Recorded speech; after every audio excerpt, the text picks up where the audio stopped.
Hi viewers, నేను పట్టాభి రామారావు, కొలనుపాక, హైదరాబాద్లో ఉంటాను. చాలామంది లాగే నేను కూడా ఒక 65 ఏళ్ళు దాటి వ్యక్తి మొట్టమొదటిసారిగా అమెరికాకు వెళితే ఎలా ఉంటుంది అనేది నేను మొదట ఫీల్ అయిన అనుభవాన్ని కూడా మీకు చెప్తాను. అయితే చాలామందికి అమెరికా ఎలా ఉంటుంది, ఆ తర్వాత మన యూట్యూబ్లో చూడటం, సినిమాలో చూడటం అవన్నీ తెలుసు. కానీ నాలాగా తెలియని వాళ్ళు చాలామంది ఉంటారు. చాలా చిన్న విషయాలు తెలియని వాళ్ళు కూడా ఉంటారు. అయితే నేను మొట్టమొదటిగా ఏదైతే ఫీల్ అవుతున్నానో అక్కడికి వెళ్ళి చూసిన తర్వాత ఆ విషయాలు అందరికి తెలియాలనే ఉద్దేశంతో ఈ వీడియో తీస్తున్నాము. మీరు కూడా ఆనందిస్తారని అనుకుంటున్నాను. నేను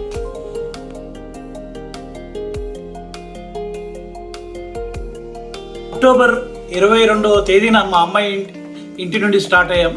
సరే, మన భారతీయులందరికీ కూడా తెలుసు కదా, సాధారణంగా హారతులు ఇచ్చి అట్లా ట్రెడిషనల్గా చాలా రోజులు వెళ్తున్నాం. కాబట్టి ఆ కార్యక్రమాలన్నీ జరిగాక నేను అలా మా అమ్మాయి ఇంటి నుండి బయలుదేరేసి ఎయిర్పోర్ట్కు చేరుకున్నాను. ఆత్మీయ బంధువులు ఎయిర్పోర్ట్లో డ్రాప్ చేశారు. అలా మళ్ళీ నేను ఉప్పల్, ఎల్బీ నగర్ మా ఇంటి వైపు నుండే ఎయిర్పోర్ట్కి వెళ్ళాను. సుమారు 1 గంట ప్రయాణం నాకు అలా సాగింది. ఎయిర్పోర్ట్లో వాళ్ళందరికీ నేను సెండ్ ఆఫ్ చెప్పి లోపలికి వెళ్ళి ఆ తర్వాత అక్కడ ఫార్మాలిటీస్ అన్నీ కూడా అవన్నీ చేయడానికి ఒక మిత్రుడు, అంటే మాకు అతి సన్నిహితుడైన మిత్రుడు నిశాంత్ రెడ్డి గారు చాలా సహకరించాడు. మాకు మొదటిసారి కాబట్టి కొంచెం బెరుగ్గా ఉండే, అతను చాలా హెల్ప్ చేస్తాడు. అక్కడ అన్ని ఫార్మాలిటీస్ అయిపోయాక 1 గంట సేపు లాంజ్లో ఉన్నాక మేము రాజీవ్ గాంధీ ఇంటర్నేషనల్ ఎయిర్పోర్ట్ నుండి సాయంత్రం 7 గంటలకు బయలుదేరాము. 8 గంటలకు బయలుదేరాము మేము.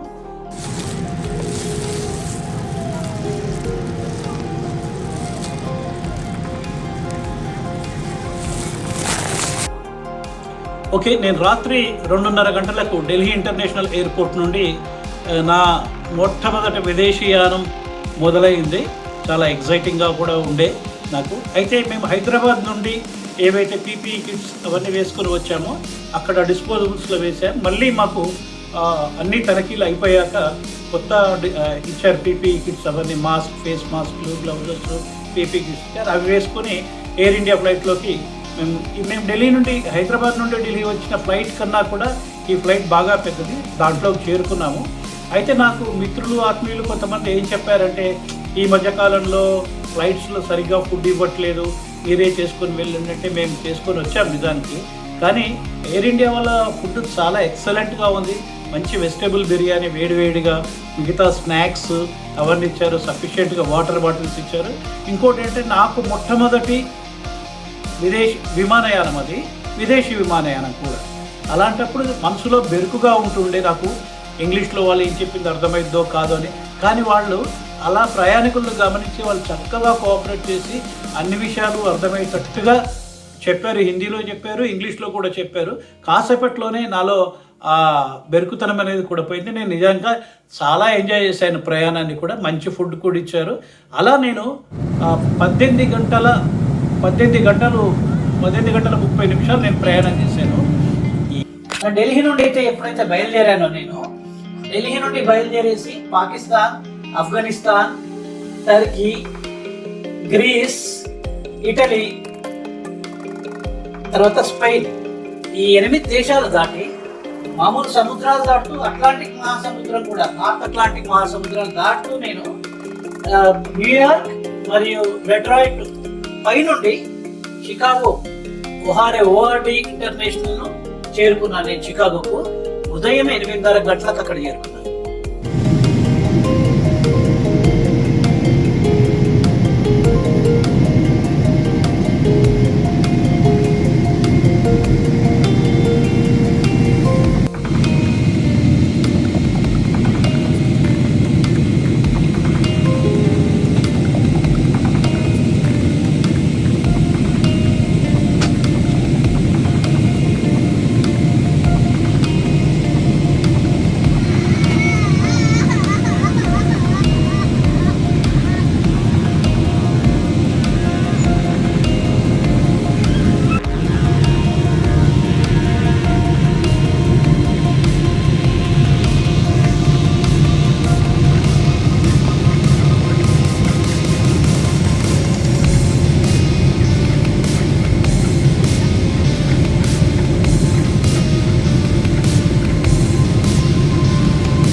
జంక్షన్.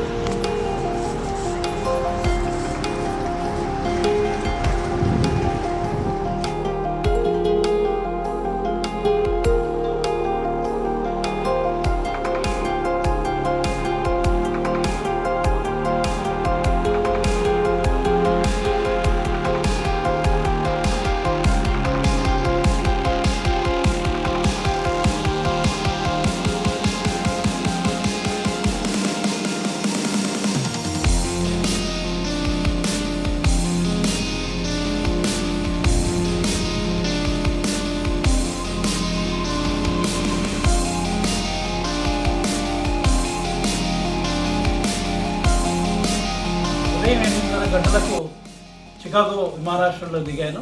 నా మొట్టమొదటి విమాన ప్రయాణం కూడా చెప్పాను కదా. అయితే ఒక చిన్న వ్యత్యాసం గురించి నాకున్న పరిజ్ఞానంలో చెప్దామని అనుకుంటున్నాను నేను. మన భారతదేశ వైశాల్యం వచ్చేసి 32,87,000 కోట్ల సుమారుగా ఉంది. ఇక్కడ అమెరికా వైశాల్యం ఎన్ని చదరపు కిలోమీటర్లు? దాదాపు 3 రెట్లు ఎక్కువ ఉంది. అంటే 32 లక్షలు ఇంటూ 3 ఇచ్చేసుకుంటు దాదాపు అంత రెట్లు, అంత పెద్దది అమెరికా. అలాగే జనాభా వచ్చేసి భారతదేశంలో 136 కోట్లు, అమెరికాలో 33 కోట్లు మాత్రమే ఉంది. అంటే చాలా పెద్ద వైశాల్యం కలిగిన అమెరికా జనాభా వచ్చేసి మాత్రం చాలా తక్కువగా ఉంది.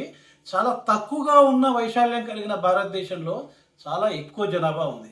సో ఎక్కువ వనరులు ఉండి తక్కువ జనాభా ఉండడం వల్ల ఇక్కడికి వలసదారులు అంటే బయట దేశాల నుండి రావడానికి ఎక్కువ అవకాశం ఉంది. సహజ వనరులను ఉపయోగించుకోవడానికి చాలా ఎక్కువ అవకాశం ఉండి అభివృద్ధి చెందుతుందని నేను అనుకుంటున్నాను. అయితే ఇది ఈస్ట్ కోస్ట్ అమెరికా అండి. న్యూయార్క్, కనెక్టికట్ ఏదైతే ఇలాంటి ప్రదేశం ఉందో ఇదంతా దాదాపుగా దీన్ని ఈస్ట్ కోస్ట్ అమెరికా అని చెప్పేసి అంటారు. అలాగే ఏదైతే చికాగో పార్ట్ ఉందో ఈ ఏరియానంతా కూడా సెంట్రల్ అమెరికా అని చెప్పేసి అంటారు. ఇక్కడంతా మౌంటైన్ ఏరియాస్ అని చెప్పేసి ఇట్లా 4 రకాలుగా విభజించబడ్డది. కాలిఫోర్నియా మీకు చెప్పినట్టుగా మన వాతావరణం ఉంటుంది. కానీ ఇప్పుడు నేను ఎక్కడైతే చికాగోలో ల్యాండ్ అయ్యానో అక్కడ ఇప్పుడు హైదరాబాద్లో దాదాపుగా మంచి చలికాలంలో 25 డిగ్రీస్ సెల్సియస్ కనుక ఉండుంటే ఇక్కడ వచ్చేసి -15 వరకు యావరేజ్గా ఉంటుంది.